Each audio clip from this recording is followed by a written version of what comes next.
क्या ultra rich लोगों के पास कोई सीक्रेट इनसाइडर इंफॉर्मेशन होती है जो आम लोगों के पास नहीं होती?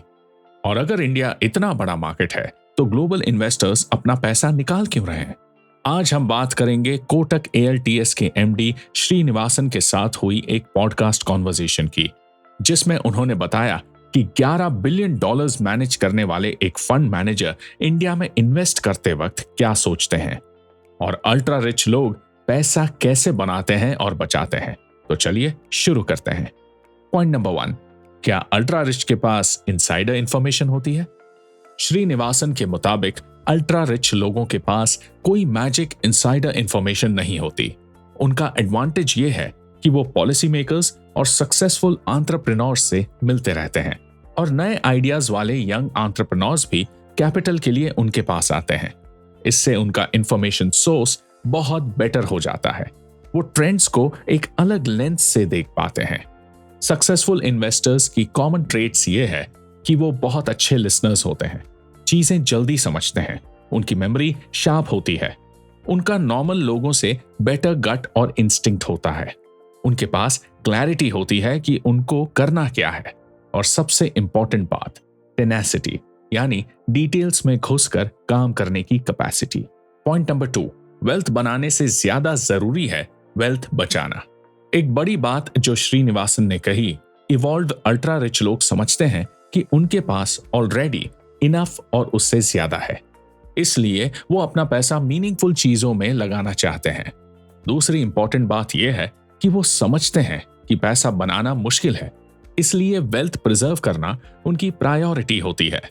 और एक इंटरेस्टिंग नंबर भी उन्होंने दिया है। उनके हिसाब से 50 करोड़ रुपए के बाद इंडिया में कंफर्टेबली रिच लाइफ जीने के लिए पैसे के बारे में बार बार सोचने की जरूरत नहीं रहती। Point number 3, foreign investors India से पैसा क्यों निकाल रहे हैं? यहां एक इंपॉर्टेंट डिस्टिंक्शन समझाया गया है। FII यानी फॉरेन इंस्टीट्यूशनल इन्वेस्टमेंट रिड्यूस हो रहा है, मतलब पब्लिक स्टॉक मार्केट से फॉरेन इन्वेस्टर्स पैसा निकाल रहे हैं, लेकिन प्राइवेट मार्केट्स में इंस्टीट्यूशनल इन्वेस्टर्स अभी भी पैसा लगा रहे हैं। ग्लोबल इन्वेस्टर्स किसी भी कंट्री में इन्वेस्ट करने से पहले ये देखते हैं कि रूल्स और रेगुलेशंस कितने स्टेबल हैं, टैक्सेस का स्ट्रक्चर कैसा है, क्या पैसा इजीली निकाला जा सकता है, कंट्री रिस्क, यानी अगर सरकार बदले या पॉलिसी अचानक चेंज हो जाए तो क्या होगा। इंडिया का एक सबसे बड़ा रिस्क फैक्टर है ऑयल डिपेंडेंसी। इंडिया अपनी 75% एनर्जी इंपोर्ट करती है। जब ग्लोबल टेंशन बढ़ता है, जैसे ईरान वाला इशू, और ऑयल प्राइसेस बढ़ जाते हैं तो इंडिया की कॉस्ट बढ़ जाती है। Interesting insight on rupee depreciation.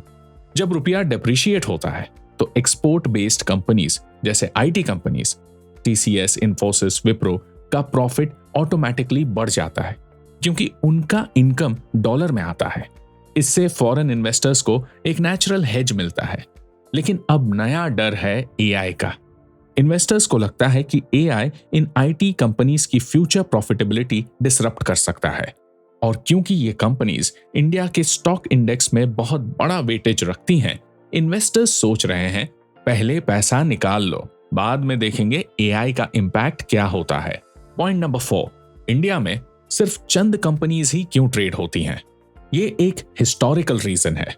1991-92 से पहले इंडिया में वेंचर कैपिटल जैसी चीज थी ही नहीं। अगर कोई अपना बिजनेस स्टार्ट करना चाहता था तो उनके पास कैपिटल का सबसे बड़ा सोर्स था IPO करके पब्लिक बन जाना।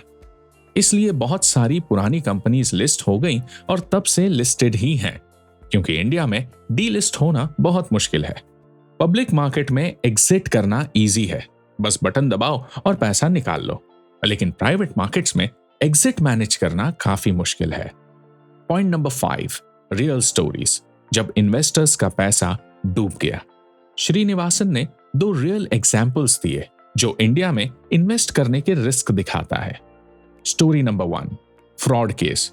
एक कंपनी ने अपनी बुक्स कुक कर दी, यानी फ्रॉड किया। केस फाइल हुआ, 2 साल चला और अचानक वो केस बंद हो गया। कंपनी को क्लीन चिट मिल गई। इन्वेस्टर का पैसा 10 सेंट्स टू अ डॉलर रह गया, मतलब 90% का loss. Story number 2, overnight policy ban. उन्होंने एक फैंटेसी गेमिंग कंपनी में इन्वेस्ट किया था। एक रात में गवर्नमेंट ने उस इंडस्ट्री को बैन कर दिया। पूरा इन्वेस्टमेंट वाइप आउट हो गया, कुछ भी रिकवर नहीं हो पाया। श्रीनिवासन का पॉइंट यह था कि गेम ऑफ चांस कैटेगरीज जैसे गैम्बलिंग, गेमिंग इंडिया में हमेशा से स्टेट और सेंट्रल पॉलिसी के अंडर आती है, इसलिए ये एक नोन रिस्क था जो इन्वेस्टर्स ने लिया। कंपेयर करो स्विगी, जोमैटो जैसे बिजनेसेस से। जब वो शुरू हुए तभी कोई क्लियर रेगुलेशन नहीं थी, लेकिन उन्होंने गवर्नमेंट के साथ काम किया, राइडर्स प्रोटेक्शन जैसे रेगुलेशंस आने दिए और बिजनेस सर्वाइव कर गया। फैंटेसी गेमिंग ने एथिक्स और मॉरल कंसर्न्स को इग्नोर किया, जो इंडिया के कॉन्टेक्स्ट में सेंसिटिव टॉपिक है। पॉइंट नंबर 6, इंडिया को समझना क्यों जरूरी है। ये सबसे पावरफुल एनालॉजी थी इस एपिसोड की। श्रीनिवासन अपने पॉकेट से अलग अलग करेंसी नोट्स निकालते हैं और इन्वेस्टर्स से पूछते हैं ये नोट्स अलग कलर के क्यों हैं और कितने लैंग्वेजेस में लिखे हैं। इंडिया में बहुत सारी ऑफिशियल लैंग्वेजेस हैं, अलग डायलेक्ट्स हैं, अलग खान पान है, अलग पहनावा है। साउथ इंडिया में कोका कोला की जगह फैंटा ज्यादा बिकता है, इतना रीजनल वेरिएशन है इंडिया में। इसलिए श्रीनिवासन का क्लियर मैसेज है, इंडिया को समझने के लिए फीट ऑन द ग्राउंड चाहिए। हर स्टेट, हर सिटी का अपना हिडन सिस्टम होता है। सिर्फ लॉ और लीगल सिस्टम समझाना काफी नहीं, ग्राउंड रियलिटी समझना जरूरी है, वरना कोई भी आपको टोपी पहना सकता है, यानी धोखा दे सकता है। बड़े ग्लोबल फंड्स जैसे ब्लैकस्टोन, ब्रुकफील्ड, जीआईसी और कनाडा पेंशन प्लान सब ने इंडिया में अपनी डेडिकेटेड लोकल टीम्स बनाई हैं और वही उनके सक्सेस का रीजन है। तो चलिए इस वीडियो को समराइज करते हैं। इनसाइडर इंफॉर्मेशन नहीं, बिहेवियर मैटर करता है। Successful investors listening skills, sharp thinking और टेनासिटी से आगे निकलते हैं, कोई सीक्रेट इंफॉर्मेशन से नहीं।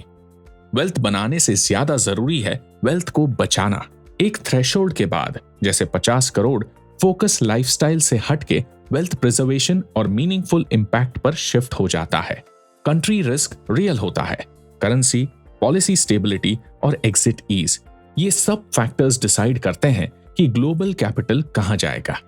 रेगुलेशन का रिस्क समझकर ही इन्वेस्ट करो। गेम ऑफ चांस जैसी इंडस्ट्री में पॉलिसी ओवरनाइट बदल सकती है, इसलिए सेक्टर सिलेक्ट करते वक्त ये फैक्टर ध्यान में रखो। इंडिया में एग्जिट करना पब्लिक में इजी है पर प्राइवेट में मुश्किल है, और ये हिस्टोरिकल लिस्टिंग पैटर्न्स की वजह से है। ग्राउंड रियलिटी समझे बिना इंडिया में इन्वेस्ट करना रिस्की है। इंडिया एक देश नहीं बल्कि 22 देशों जैसा है अपनी डाइवर्सिटी की वजह से। लोकल प्रेजेंस और नेटवर्क क्रिटिकल है। तो ये थी कोटक एएलटीएस के एमडी श्रीनिवासन की इनसाइट्स कि अल्ट्रा रिच लोग कैसे सोचते हैं, इंडिया में इन्वेस्ट करना इतना कॉम्प्लेक्स क्यों है और ग्लोबल इन्वेस्टर्स किस वजह से कॉशियस रहते हैं। अगर आपको ये वीडियो वैल्यूएबल लगा तो इसे लाइक कीजिए और चैनल को सब्सक्राइब कीजिए और कमेंट में बताइए कि आप इनमें से कौन सी लर्निंग सबसे ज्यादा रिलेट कर पाते हैं। तो मिलते हैं अगले वीडियो में, तब तक के लिए स्मार्टली इन्वेस्ट करते रहिए।